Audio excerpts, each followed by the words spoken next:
সম্প্রতি অভিনেতা রিজু বিশ্বাসের বিরুদ্ধে এক মহিলা গুরুতর অভিযোগ আনেন। তার দাবি, রিজু নাকি তাকে একাধিকবার অশালীন বার্তা পাঠিয়ে বিরক্ত করেছেন।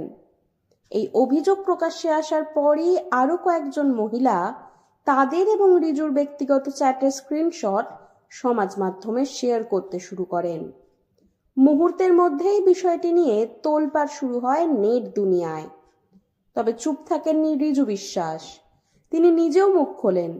সাক্ষাৎকারে অভিনেতা বলেন, তার পাঠানো বার্তাগুলি ভুলভাবে ব্যাখ্যা করা হচ্ছে। রিজুর বক্তব্য অনুযায়ী, আমি মেসেজ করে কোনো ভুল করিনি। আমি তো কাউকে কোনো অশ্লীল মেসেজ করিনি। সোশ্যাল মিডিয়ায় একে অপরকে মেসেজ করতে পারে না। তিনি আরও বলেন, মিথ্যা কথা আমি বলি না, বলতেও চাই না।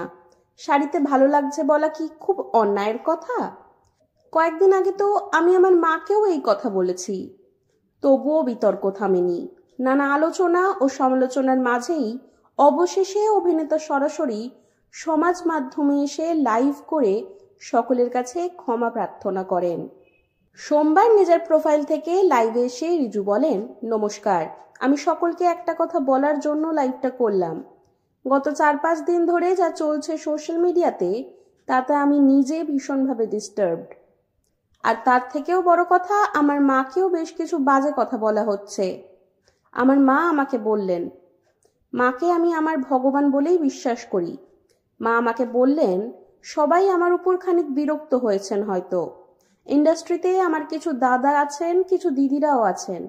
তারা সকলে আমার সঙ্গে কথা বলেছেন।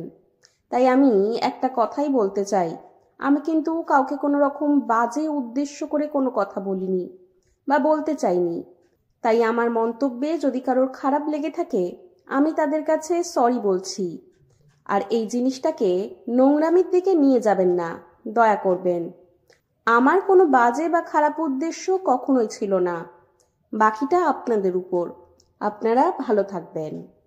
রিজুর এই লাইভের পর সত্যিই কি থামবে বিতর্ক? এখন সেটাই দেখার।